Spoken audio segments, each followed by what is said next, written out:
Hi guys, welcome back to my channel.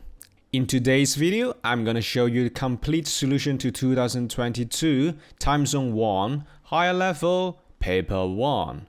No bullshit, let's go. Question 1. Intensity is defined as the energy per unit area per unit time, and we are trying to find its fundamental SI units. To do so, you must make a lot of substitution until you get the fundamental SI units. Let's begin with energy transferred equals to work done. Then we take work done equals to force times the displacement moved in the direction of force. The force, according to Newton's second law, it's MAS over AT. Now it's time to get the units substitute in.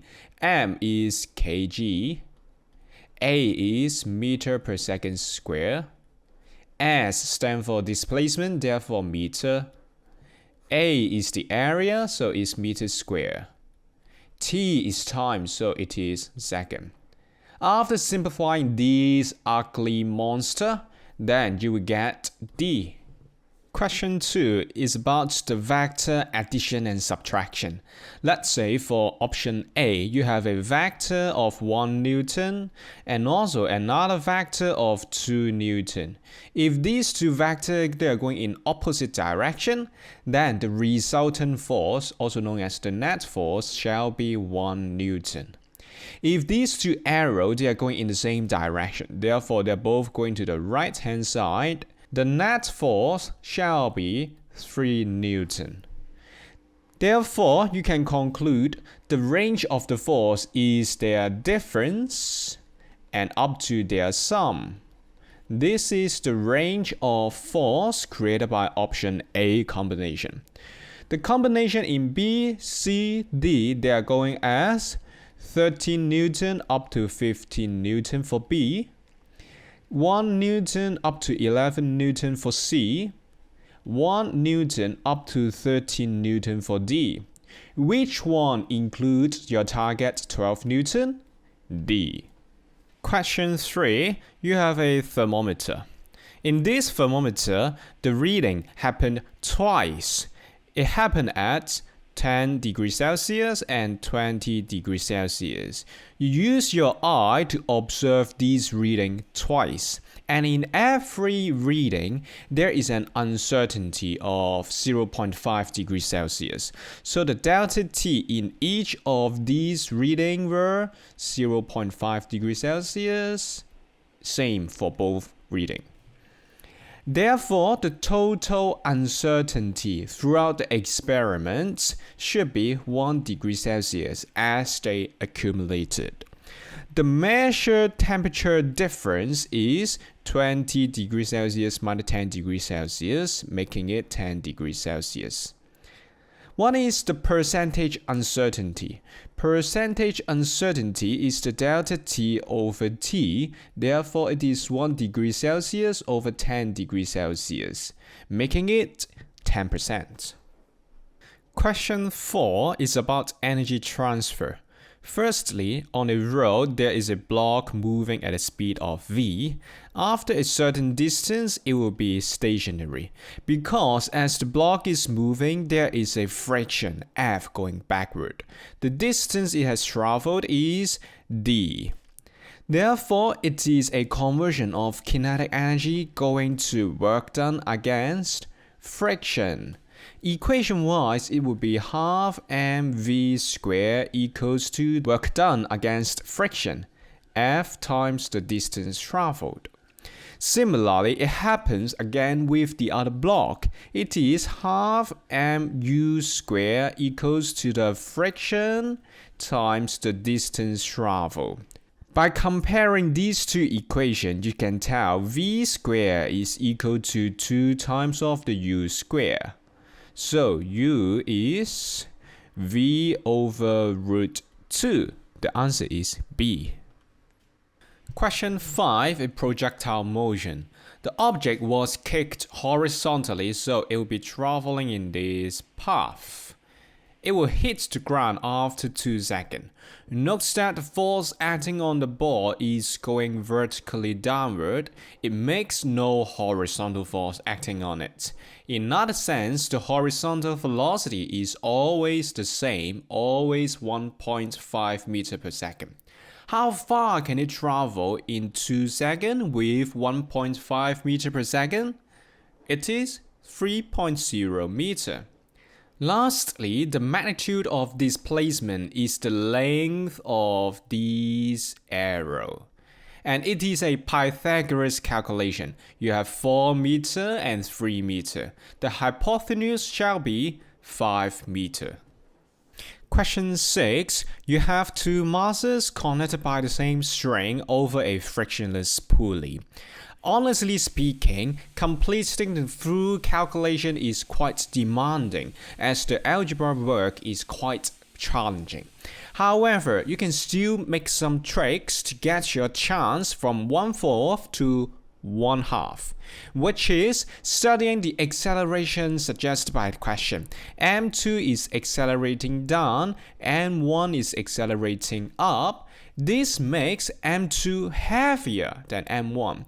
So M1 is a small number, meanwhile M2 is a big number. Your required fraction should either be A or B. C and D, they're absolutely wrong, cause they suggest the other way. They suggest M1 is heavier. Do you know that having 50% out of your multiple choices is very likely you can get level 5? So don't give up on challenging question. Sometimes some tricky skills could help you boost your level to 5 or above. How about actually solving this question? You need a lot of algebraic work.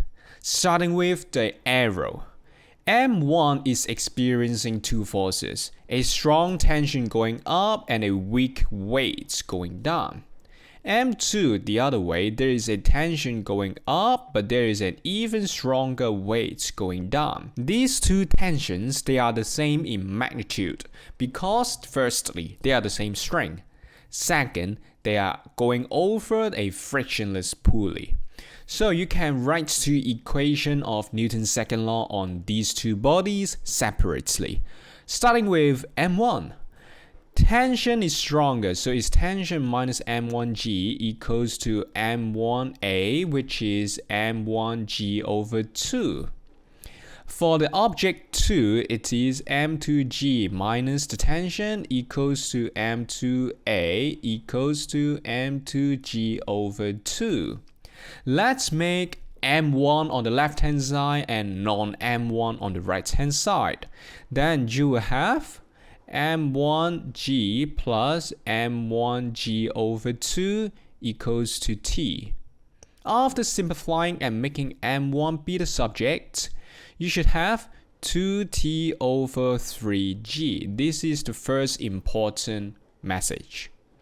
Second, similarly, you can make M2 be the subject. After some calculation and rearranging, you should get 2t over g for M2. Lastly, you put these two M1 and M2 together as a fraction. You have M1 over M2. So you have 2t over 3g divided by 2t over g. This is 1 over 3. The answer is A. Question 7 is about the Newton's third law of motion. Let's take a look at the details of Newton's third law. It's about forces. They are always coming in pairs. They have the same magnitude. They are having opposite directions. Also, they are the same type of force, but they are acting on two bodies only. What are the bodies involved in the given force? The given force is a weight. It is a force between the bulk and the earth. Therefore, the other part of its pair has to be between earth and bulk as well. Then C is wrong, D is also wrong, cause they include a third body, a table. How about A and B? How do we distinguish which one is the true answer? A and B, the difference is whether is it acting on the earth or acting on the bulk. The given force is a weight acting on bulk. Therefore, The other part of the pair would be acting on the Earth. A is the answer. B is actually the force given by the question itself. Question 8 is about the energy transfer and the distance travel. It looks quite complicated if you study this one as kinetic energy and distance relationship. However, if you rewrite this one as the work done and distance travel, it's not that challenging at all, because the work done is the product of the force and the displacement traveled. And now the force is a constant because of a constant acceleration. So you can deduce the work done is proportional to the distance traveled. The answer is D, a straight line going through the origin. Question 9 is about conservation of momentum. There are two identical masses. Let's label them as 1 kg, for instance. And it is about vector calculation, so throughout the question you must be consistently making maybe right hand side be positive, left hand side be negative. The momentum of the balls, they are P equals to mv, therefore it's positive 8 and negative 4. The total momentum should be positive 8 plus negative 4, making it positive 4 kg meter per second. By conservation of momentum, the final total momentum after collision shall be positive or again. The correct combination is B, because it is going to the right hand side 1, going to the right hand side 3, and they add up to be 4. Question 10 once again is conservation of energy. As a car is going down a hill, it's moving at a constant speed, which means the KE remains unchanged. As the car's altitude is getting lower and lower, its GPE is reducing. Where do the energy go? It's gone to the internal energy of the braking disc, which is the temperature of the brake disc is increasing. Internal energy is partially depending on its temperature. As an object gets hotter, its internal energy increases. So as this case, it becomes hotter and the internal energy is increased. Question 11 is about the thermal equilibrium between two bodies. X was cooler and it will become hotter. So X is gaining energy. Y is losing energy. By conservation of energy, these two thermal energy, they must be the same. As the amounts of energy gained and amounts of energy lost, they are the same. So we have thermal energy gained equals to the thermal energy lost. And they are each equals to mc delta T.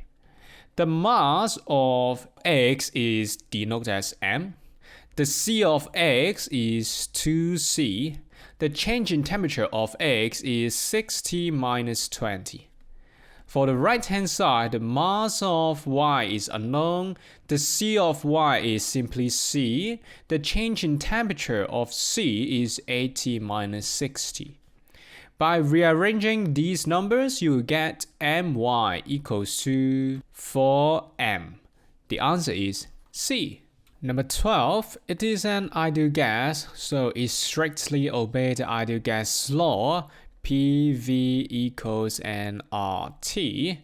The temperature is 100 Kelvin, and the graph is P against 1 over V. It's a straight line through origin, so you can tell P is proportional to 1 over V. The gradient of the graph is nRT.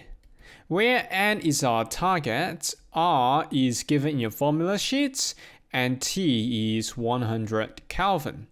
Gradients of the graph, you may check this point is 400 over 50. Note that the unit of 400 is kilopascal.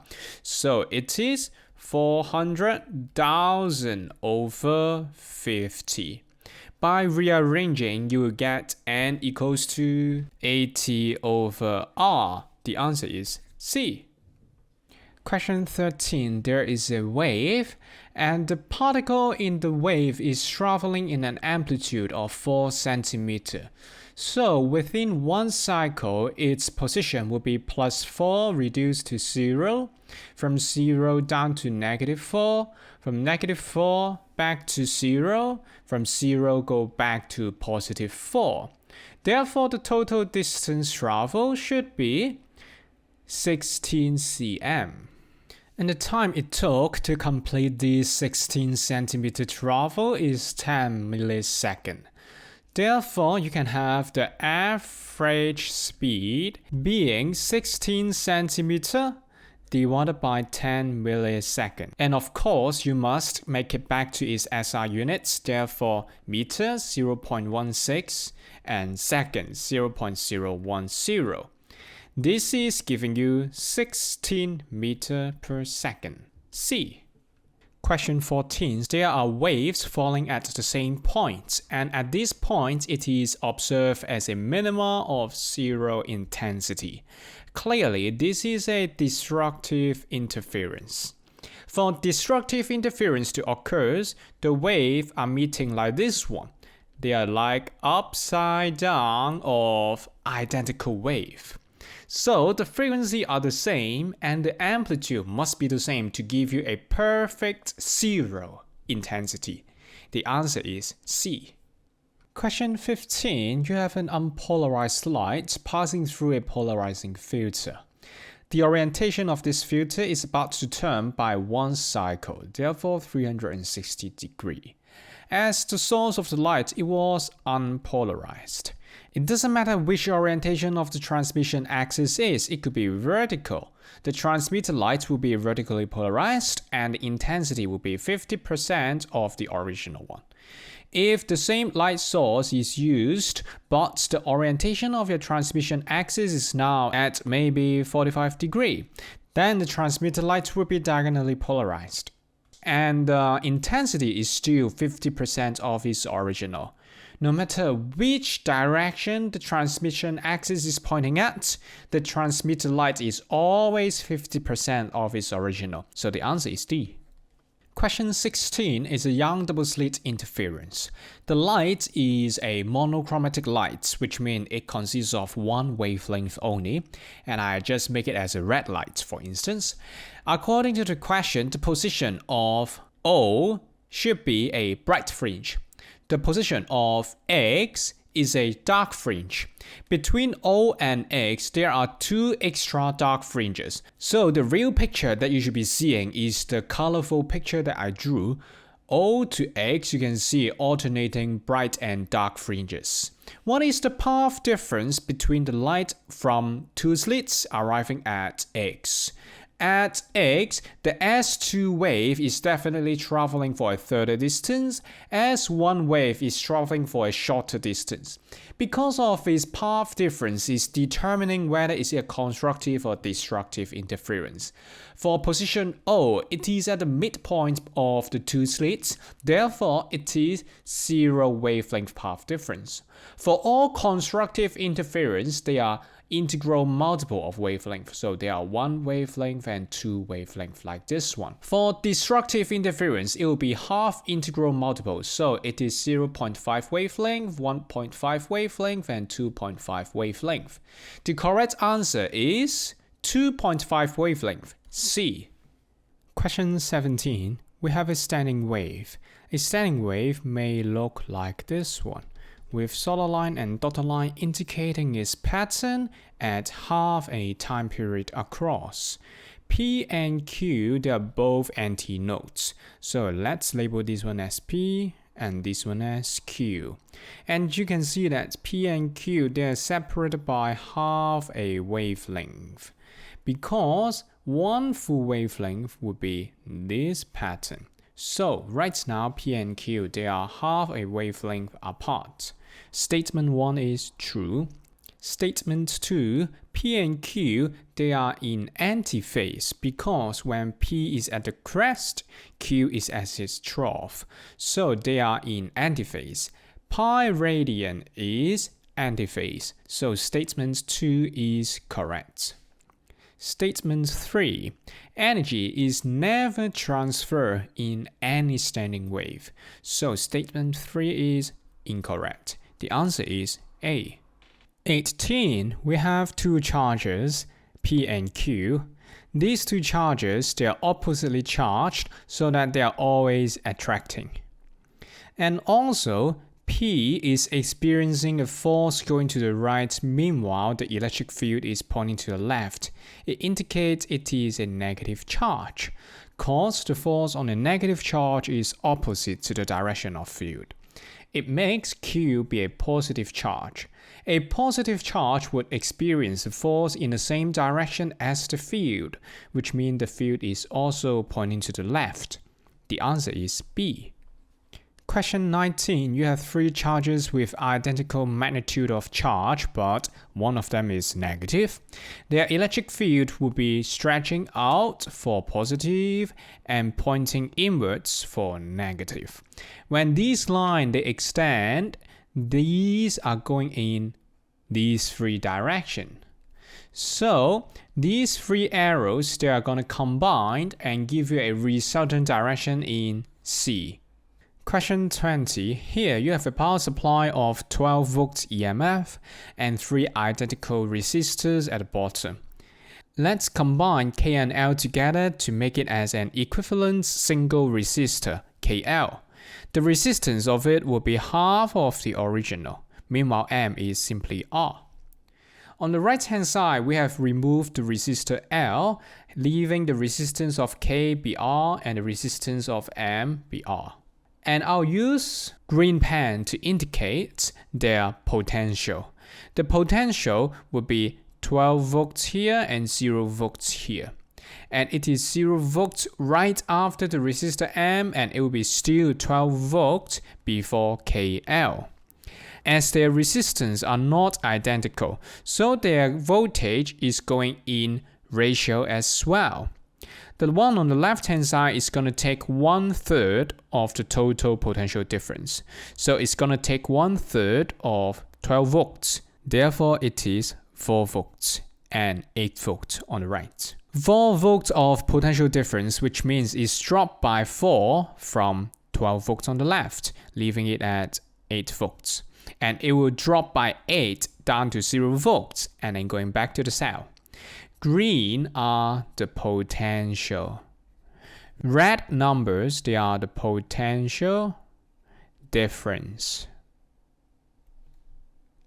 The same go to the right hand side. As these two resistors K and M, they are completely the same, so they will share the potential difference equally, 6 volts each. The potential on the left hand side of the cell is 12 volts, on the right hand side of the cell is 0 volts. So it's dropped by 6 down to 6 volts, and then it dropped by 36 down to 0 volts. You can see that the potential at point X is reduced from 8 volts to 6 volts, so it's dropped by 2. Question 21. You have a circuit provided by the question. The EMF are 5 volts. And the internal resistance are 2 ohm.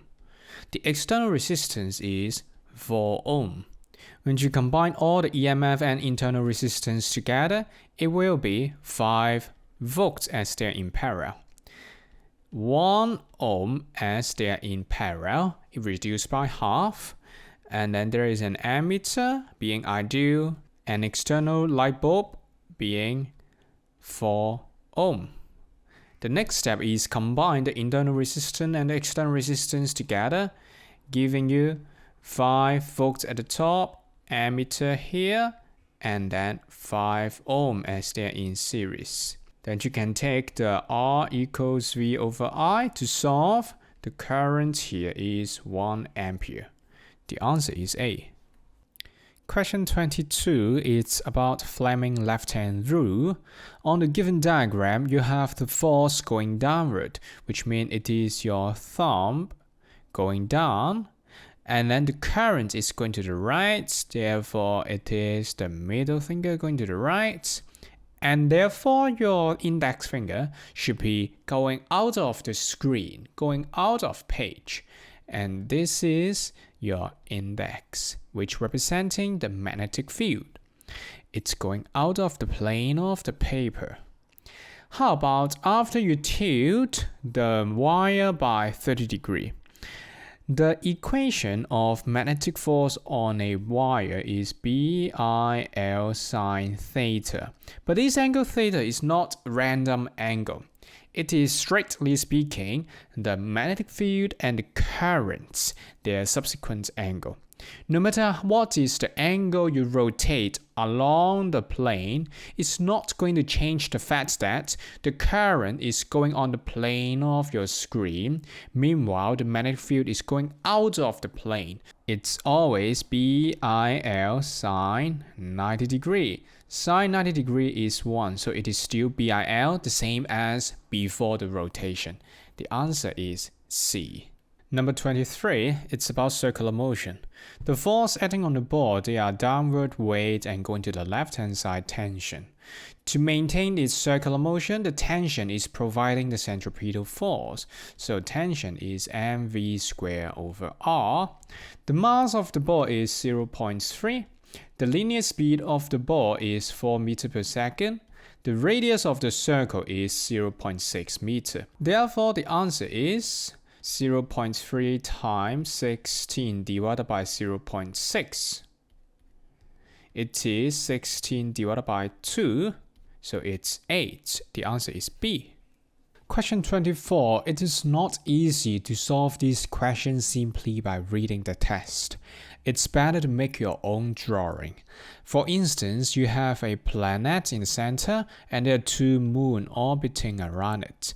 The moon which is closer is known as Q. The further away one, it is P. The size of P and Q, they are not the same. The volume of P is half of the volume of Q. And since they have the same density, which means that their mass is also in the ratio of 1 to 2. Okay, lastly, the force acting on these two planets. Lastly, the force acting on these two moons, let's label this another ratio, P to Q. They're going as the equation of Gmm over r squared. Gmm over r squared. And let's label the one above with subscript P and the one below with subscript Q. So after simplifying, you should get ratio of their mass, P at the top, Q at the bottom, and ratio of their radius in orbits, which is Q squared at the top and P squared at the bottom. Ratio of their mass, according to the derivation above, is going to be 1 to 2. Ratio of their orbital radius, according to the question, it is 1 to 2 again. So the required ratio would be 1 to 8. The force acting on Q is 8 times of the force acting on P. Therefore, the answer is D. 25, you have a decay process. Suppose initially there were 100% of the iodine before decay, and as it goes decay, the amounts of iodine will keep reducing and reducing. As there are 3 half-life passed, which means there should be half iodine is left. So it's half and half and half, giving you 1/8. 1/8 is 12.5%. This is the amount of iodine. How about the 7/8? This has decayed into xenon. So the required ratio of iodine to xenon should be 1/8 to 7/8. It is 1/7. Answer is B. 26th is about atomic energy spectrum. We can see their energy are going in this relationship. And as energy could be expressed in terms of E equals hf and also in terms of its wavelength, it will be hc over lambda. But don't forget the subscript. They are 1, 2, 3, like this. HC are the same across the whole equation. This is what you get after eliminating all the HC. The answer is D. Question 27, let's rewrite the photon into its symbol. It will be 12, 6, carbon, 1, 1, hydrogen, going into nitrogen, and 0, 0, photon. This is the key to this question. The rest are simple math. You have 13 at the top and then 7 at the bottom. The number of neutrons will be the difference between these two numbers, so it is 6. The number of nucleons is the total number of proton and neutron, which is the number at the top, 13. The answer is B. 28, there is a wind generator, and in front of the wind generator, the wind are traveling very fast at speed of v. After the wind generator, the speed of the wind, they are much slower. 1/3 of it. So the power is definitely transferred into electrical energy. But the efficiency of the generator is not 100% because not all the kinetic energy of the wind were converted into electrical energy. And we can relate the power of windmill in half a rho v cube. So the power of a wind turbine is proportional to the speed of the air cube. So you can see the power loss should be 1/27th. And the total power is 27/27th. The difference between them would be the useful, which is 26/27. The answer is D. 29 is about the definition of albedo. Its definition is the amount of scattered power to the amount of total incident power. Scattered power, which is reflected power. Incident power to the surface of the Earth is 600 in this case. So the required albedo is 150/600 is 1/4. Answer is A. Question 30, it is a single slit diffraction. The equation in your formula booklet is theta equals lambda over b. B is the width of the slit, so in this question it is lambda over x. Firstly, the slit width is double, it becomes 2x. Once the width is wider, there will be more light passing through, more power running through the slits, and the intensity shall be double as well. According to the equation here, the angle to the first minimum is lambda over 2a. The answer is B. Question 31. There are two headlights. Their separation is L.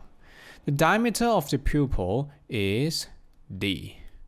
And we are interested at the distance between the eye and the headlights. Let's label this one as X. According to the Rayleigh criterion, the angle created by this triangle, it is just resolved when the angle is 1.22 lambda over b, where b is the width of the pupil. So we will make it as 1.22 lambda over d. And also, according to the triangle above, the angle theta is L over x as well, because of small angle approximation. Tangent theta is similar to theta, which is similar to L over x when the angle is small. Therefore, we have x being LD over 1.22 lambda. The answer is C. 32. There is a set of parallel plates, and in between you can find a charged sphere. The charged sphere is held stationary in the middle. If you increase the separation of the metal plates by the equation of electric field strength is V over D, then the field strength would get weaker. If the electric field strength is weaker, then the gravitational field would dominate, and therefore the particle would accelerate downward. So, statement 1 is true. In statement 2, you can follow the same equation, V over D. If you increase the V, the electric field strength is increased, and the charged particle would then accelerate up. Statement 2 is right. Statement 3 is incorrect because right now the charged sphere is held stationary. A stationary charged particle has no interaction with a magnetic field, so the answer is A. Question 33, we need two equations. We have escape velocity being 2gm over r square roots, and also we have gravitational field strength being gm over r square.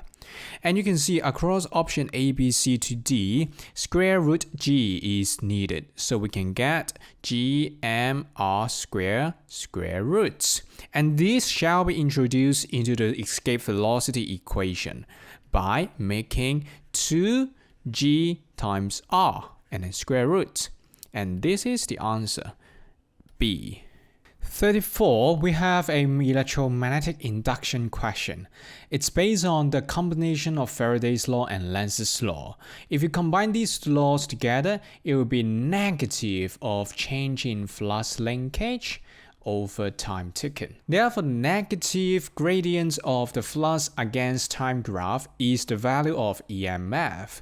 And we can take a look at 2 points. Let's say point A. The gradient of the graph is 0, which means the induced EMF should be 0. And we take a look at point B. The gradient of the graph is very negative. Therefore, the induced EMF should be very positive. Which of the following options give you this combination? Which is option A, because at point A, the EMF is 0. At point B, the EMF is very positive. In question 35, there is an alternating current running through a lamp. Let's take a look at the properties of an alternating current with respect to time. It is going up and down, switching its magnitude and its direction as well. The peak value and the RMS value, they are related in the following equation. RMS is the peak value divided by root 2. In order to give an average power P, the RMS value should be the same as previous one. So the answer is C. If you want to express the peak value in terms of I, in this case, the peak value would be root 2 times of the original I. Question 36, you have a complicated circuit with 4 diodes. The power supply is an AC supply, which means we can study the positive on the left and the positive on the right separately. Let's focus on positive on the left. Then the current is coming out in this way. At this junction, there are 2 diodes. Only one of them is in forward bias, which is the bottom one. At this junction, there are 2 ways to complete the circuit. Maybe going to the output, maybe going through the other diode. Let's go through the other diode first. And then it is returning to the power supply like this one. This is a closed loop, but it is not connected to the output. So this red current is not registered in the output external circuits. And we had omitted the current running through the output. And let's see what's happening if there is a current running through. At this point, it can't go to the left-hand side because it is at a higher potential than itself. And on the right-hand side, it is impossible either because it is a reverse bias. Therefore, there is simply no current running through the outputs. And the story will be completely the same if you study the positive is on the right-hand side. Then the current will be running in this loop. And this loop is not registered in the output external circuit. And the external circuit is once again cannot receive any current. So the answer is D. It's 0 current all the time. But it is not 0 current in the AC supply because current can be completed in the AC supply, but not the output external circuits. 37, we have multiple capacitors, but they are all identical. Let's label each of them is capacitance C. When you put them together in the way of P, they are all in series, and the total capacitance would be 1/3 of the original. If you put them in Q, they're all in parallel, then the capacitance will be 3 times higher, 3C. If you put them in R, then there are 2C here, but C on the right. In total, it is 2/3 of the original. The last one, you have 2 of them in series, which is half C, and the one at the bottom in parallel is C. So these one together, they are 3/2C. Their order is going in ascending as P, R, S, Q. So the answer is C. 38. There is a photoelectric effect. According to the equation of maximum kinetic energy of electron is equals to HF minus work function. Therefore, the maximum kinetic energy of the electron, they are 8.0 times 10 to the power of negative 20 minus 4.8 times 10 to the power of negative 20, giving you 3.2 times 10 to the power of negative 20 joules. In order to make this kinetic energy of electron gone, there is an external voltage applied in the photocell, and the work done will be Q times V. The work done is the energy required to be transferred, which is 3.2 times 10 to the power of negative 20. The charge required in this case is the charge of electron, 1.6 times 10 to the power of negative 19, and then the required voltage is V. So V is 0.2 volt. The answer is A. Question 39. Which of the following is an evidence of a wave-particle duality? Which means in one single experiment or phenomenon, you can see wave and particle at the same time. The answer is B, because electron is the particle, diffraction is the wave part. So the wave-particle duality is mostly demonstrated in electron diffraction experiments. Question 40, it's the definition of decay constant lambda, and there is nothing much to tell. It's the definition you should have memorized. The answer is D. And because there is a per unit time, don't forget that the units of decay constant could be second -1, day -1, sometimes year -1 as well.